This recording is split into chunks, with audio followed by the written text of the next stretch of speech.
नमस्कार माऊली. तर आजचं थंबनेल बघून तुम्हाला कळलंच असणार आहे की आजचा ब्लॉग कशा निमित्त आहे. तर आज जगद्गुरू श्री संत श्रेष्ठ तुकाराम महाराजांच्या पालखीचं होणार आहे प्रस्थान आणि आम्ही आलेलो आहोत देहू येथे पालखीचं दर्शन घेण्यासाठी आणि तुम्हाला देखील घर बसल्या दर्शन घडवण्यासाठी.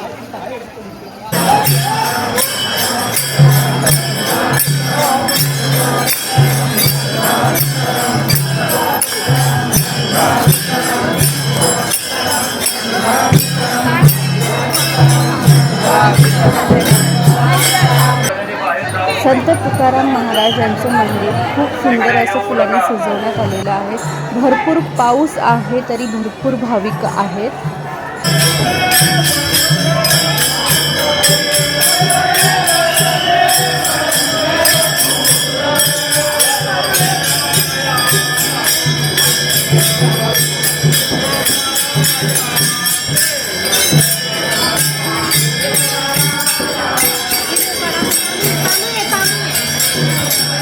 महाराज की जय.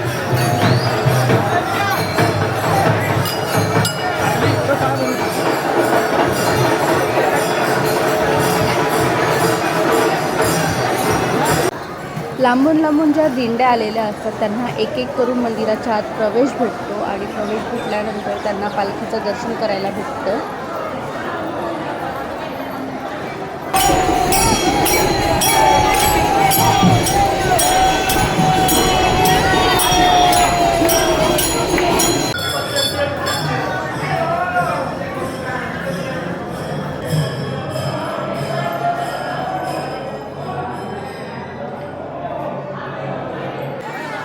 मंदिर इतकं सुंदर सजवलेलं आहे. खूप सुंदर दिसतंय मंदिर सजवलेलं आणि भाविक तुम्ही बघू शकता. गर्दी केवढी आहे मंदिराच्या आतमध्ये आणि मंदिराच्या बाहेरच्या साईडला पण भरपूर गर्दी आहे. ज्यांनी लाईन लावलेली आहे, ज्या दिंड्या बाहेरून आलेल्या आहेत आतमध्ये प्रवेश करण्यासाठी.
गाडी नव्हती.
तर चला घेऊया पालखीचं दर्शन आणि पालखीचं प्रस्थान होतं आहे इनामदार वाड्याकडे.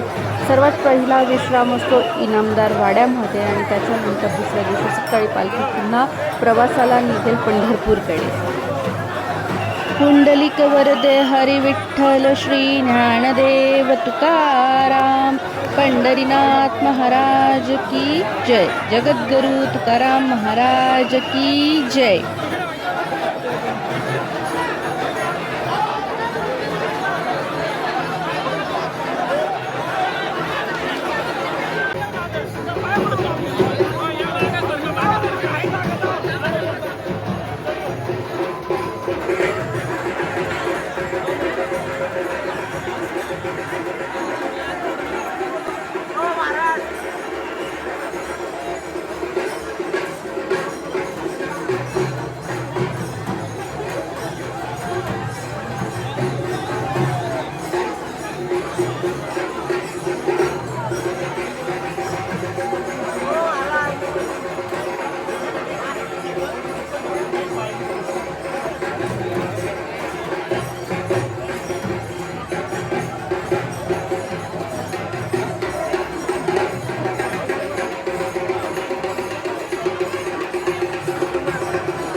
स्वागत करण्यात येत आहे.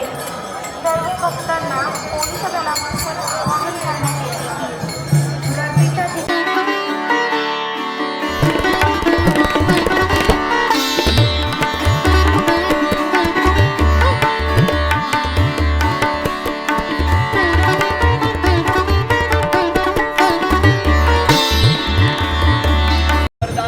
हर विठ्ठल तुकाराम ज्ञानेश्वर महाराज की जय. गुरु तुकाराम महाराज की जय. म्हणजे या प्रवासामध्ये उद्या सिद्धेश्वरांचा कळस हलतो तर लहानपणापासून कानावर पडलं आहे अशी आख्यायिका आहे. सत्य हे आपण जाणून घेण्याचा प्रयत्न किंवा अशी आख्यायिका आहे. आपल्याला प्रश्न आहेत उत्तर सापडतात, आपल्याला प्रश्न आहेत आपण उत्तर शोधण्याचा प्रयत्न करतो. हा प्रवास असाच सुरू असणार. पण या प्रवासामध्ये जगद्गुरू संत तुकाराम महाराजांचे म्हणजे त्यांच्या कुटुंबातली ही 11वी पिढी आज माऊलींची महाराजांची पांडुरंगाची सेवा करते. त्यांनाही बोलतं करूया, त्यांच्या मनातल्या काय भावना आहेत त्या जाणून घेऊया. चला, रामकृष्ण हरी माऊली, रामकृष्ण. प्रसाद घेतल्यानंतर बाहेरील बाजूस मंडपात बसून घ्यायचे. कोणी इथे प्रसाद वाटपाच्या मंडपात किंवा मंदिरात जेवायला बसून. सर्वांना सूचना. व्हिडिओ आवडला असेल तर लाईक करा, चॅनलवर नवीन असेल तर सबस्क्राईब करा.